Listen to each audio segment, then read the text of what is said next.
Assalamualaikum warahmatullahi wabarakatuh. Perkenalkan, nama saya Aliza Ramadhani dengan NIM 12120300034 dari kelas Pendidikan Bahasa Arab A. Baiklah, di sini saya akan mereview materi tentang sejarah peradaban Islam pada dinasti-dinasti kecil.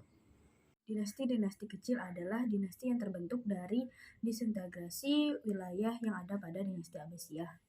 Kemunculan dinasti-dinasti kecil paling sedikit mempunyai dua pola. Pertama, pemimpin lokal melakukan suatu pemberontakan yang berhasil dan menegakkan kemerdekaan penuh. Yang kedua, seseorang yang ditunjuk menjadi gubernur oleh khalifah menjadi sedemikian kuatnya sehingga ia tidak dapat digantikan dan menunjuk anaknya sebagai pengganti. Atas dasar itu, tidak heran jika dalam waktu yang relatif singkat, baik di sebelah barat maupun timur Baghdad, bermunculan dinasti-dinasti yang bersifat otonom dan lepas dari kontrol langsung Baghdad. Berikut ini adalah penjelasan tentang 4 dinasti-dinasti kecil yang berada di Afrika Utara dan Mesir. Pertama yaitu dinasti Aghlabiyah. Dinasti Aghlabiyah didirikan oleh Ibrahim ibnu Aghlab ibnu Salim, seorang pejabat Khurasan dalam militer Abbasiyah. Adanya dinasti Aghlabiyah bermula dari penyerahan kekuasaan Khalifah Harun al-Rasyid kepada Ibrahim ibnu Aghlab atas provinsi Ifriqiyah atau Tunisia. Menghadapi dinasti Idrisiyah atau berpahaman Syiah yang memberontak pada Abbasiyah yang semakin kuat, Ibrahim memberikan otonom penuh untuk mengatur wilayah tersebut meski harus membayar pajak tahunan ke Baghdad sebesar 40.000 dinar. Ibrahim ibnu Aghlab berhasil memadamkan gejolak Kharijiyah Berber di wilayah mereka, yaitu dinasti Fatimiyah. Dinasti Fatimiyah merupakan pengajawantahan terlembaga sekte Syiah Ismailiyah dalam realitas sejarah.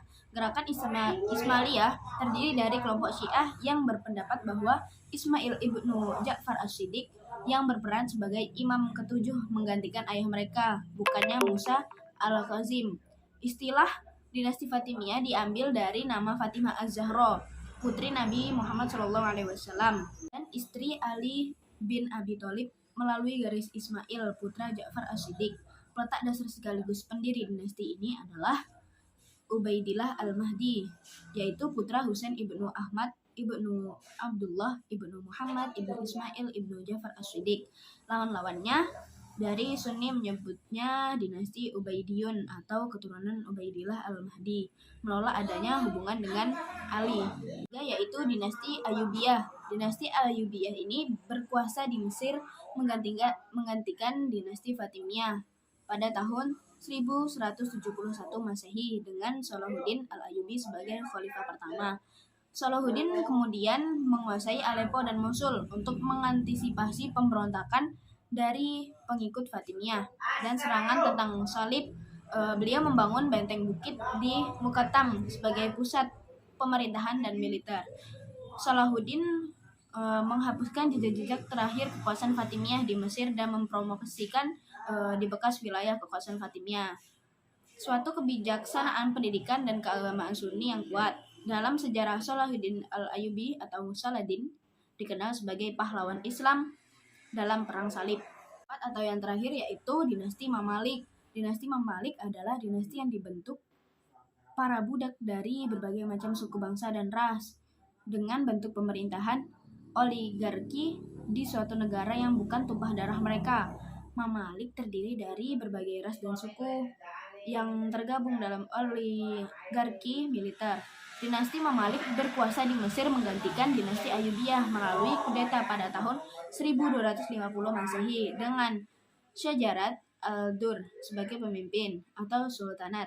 Pemerintahan dinasti Mamalik ini dikuasai oleh Mamluk Bahri sejak tahun 648 Hijriah sampai tahun 792 Hijriah, dan Mamluk Burji dari tahun 784 Hijriah sampai tahun 922 Hijriah.